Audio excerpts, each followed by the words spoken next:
नमस्कार विद्यार्थी भाइ बहिनीहरू। आजको भिडियोमा हामी कक्षा 10 सामाजिक अध्ययनको इकाइ 2 अन्तर्गत रहेको पाठ 3 नेपालमा सङ्घीयता विषयको बारेमा अध्ययन गर्नेछौँ।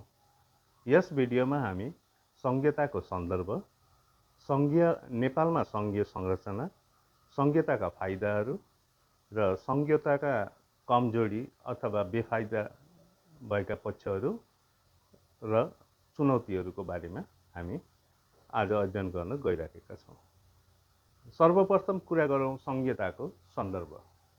त्यो सङ्घीयता भनेको राज्य सञ्चालनमा यस्तो प्रणाली हो जसमा चाहिँ केन्द्रीय सरकार र प्रदेश सरकारबीच अधिकार बाँडफाँड गरिएको हुन्छ। नेपालमा लामो समयसम्म एकात्मक शासन प्रणाली थियो, तर विभिन्न जाति अनि भाषा, संस्कृति र क्षेत्रमा नागरिकले आफ्नो पहिचान र अधिकारको माग गरे। तसअनुसार दोस्रो जनआन्दोलन र दोस्रो जनआन्दोलनपछि सङ्घीयता नेपालमा चाहिँ स्थापना गरियो। र तसर्थ यो चाहिँ नेपालमा सङ्घीयताको संरचनाको कुरा गर्दाखेरि नेपालमा संविधान अनुसार शासनका 3 तहहरू छन्। सङ्घीय सरकार जसले देशैभर शासन सञ्चालन गर्छ र रक्षा, परराष्ट्र नीति, राष्ट्रिय योजना आदि हेर्ने काम गर्छ। त्यस्तै प्रदेश सरकार र 7वटा प्रदेश सरकारहरू छन् र प्रदेश स्तरका विकास र प्रशासनिक कामहरू गर्ने गर्दछन्। त्यस्तै स्थानीय तह छन् र स्थानीय तह गाउँपालिका, नगरपालिका, महानगरपालिका र उपमहानगरपालिकामा विभाजन छन्। स्थानीय तहले नागरिकलाई नजिकबाट सेवा प्रदान गर्छ, स्थानीय स्रोत साधनको पहिचान र त्यसको परिचालनमा सघाउ पुर्याउँछ।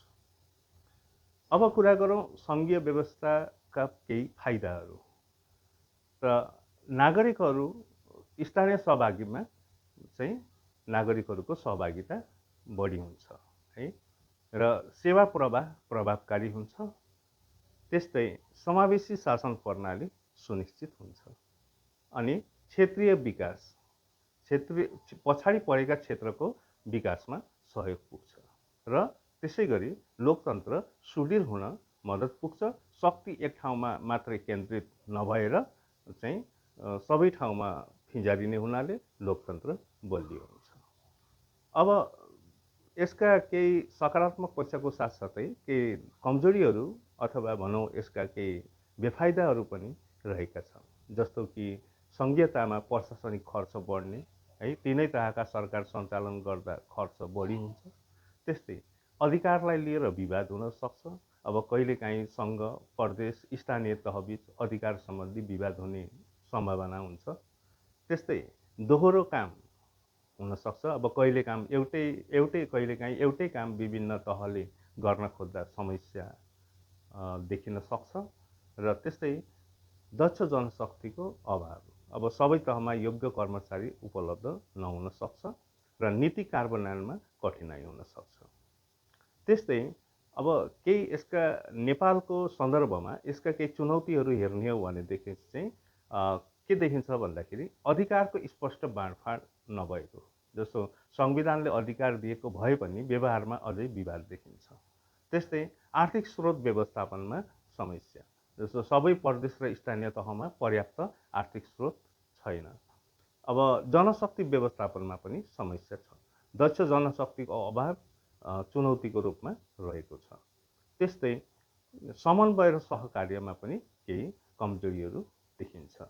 तिनै तहका सरकारबीच राम्रो समन्वय आवश्यक छ र जनअपेक्षा पुरा गर्ने चुनौती। अब नागरिकले छिटो विकास र सेवा चाहन्छन्, तर सबै ठाउँमा समान रूपमा सेवा पुर्याउन कठिनाइ छ।